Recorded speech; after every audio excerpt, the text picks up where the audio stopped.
Not a whole lot to be happy about except for Eflin. Eflin looked much better, obviously. He located his pitches better. He still got away with some pitches that he left up in the zone.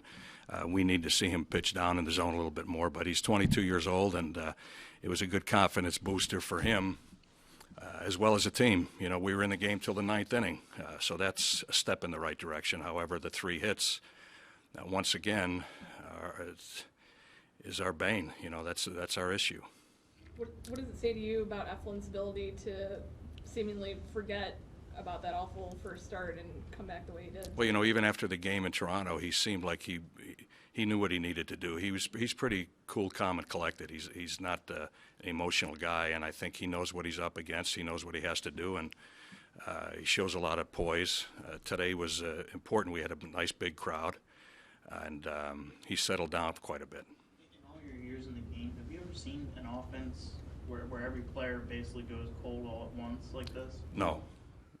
This is unusual. You know, we need, as I said yesterday, we need somebody to solidify the offense as well as the pitching. You know what I'm saying? That we need some professional at bats, and the guys are all they're not the type of hitters that are that are established. You know, even Franco, as good a hitter as he's gonna be at one point in time, he's still a young guy, first full year in the big leagues. Who it'd be nice to have somebody surrounding him who you can kind of count on.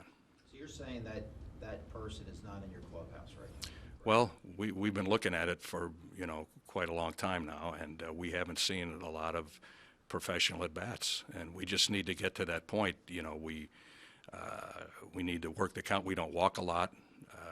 For me, we take too many fastballs for strikes, swing at too many, expand the strikes out too often, and right now there's nobody there that's risen to the challenge, and we're looking for that guy.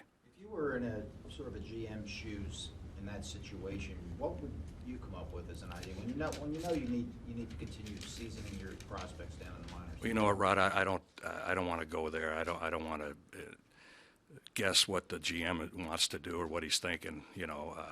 We just got to hold down the fort, and we've got somebody. I just saw where Atlanta won their 5th game in a row. As bad as they've been playing, at some point we're going to snap out of this, and we're going to be fine. It might be tomorrow, it might be on the road.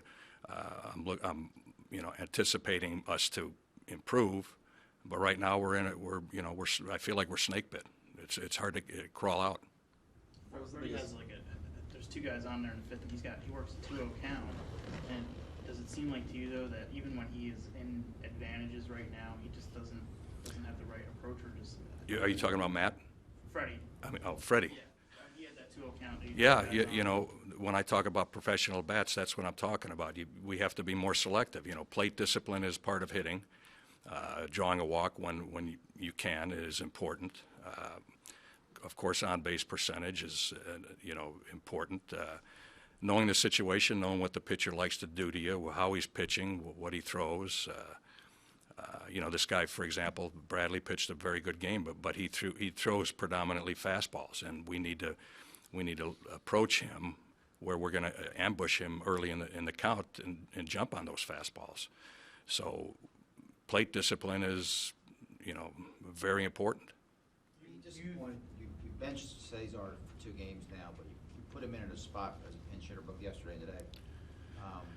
Today with a man on when you really need somebody watches a pitch go by for a 3rd strike. Are you disappointed in the result of that kind of an at-bat? Yeah, we preach constantly. We preach being aggressive, looking for fastballs and doing damage with the fastball. It's disappointing because the guys are just not doing it, and we're going to just keep pounding it into them to where eventually they're going to start doing it. You take Franco, for example. He's not swinging like we've seen him before. I look back to Yankee Stadium last year, and they couldn't get him out. You couldn't throw a pitch by him. I don't care what the pitch was. We know that's in him, but he's got to find it. On a side note, is the couple days off for Hernandez just to clear his head, or is a little bit of both? I need offense, and Whitey. I need to get Whitey at bats, and I expect to use Whitey more often than I have in the past because he's a pretty good hitter. Back on to Galvis for a second. I mean, we've talked a lot about, let's say, Borges, and you say you love his defense, but you can't carry his bat. Is Freddie almost lurching into that same area where, I mean, he's around 210 now? Kevin, you know, he is in that territory where, you know, you could categorize him right now as a good field no-hit guy, but I know he's got more in him. Last year he hit 263. That's the frustrating part because we know these guys are better, and as much as they're working, they're not applying it in the game.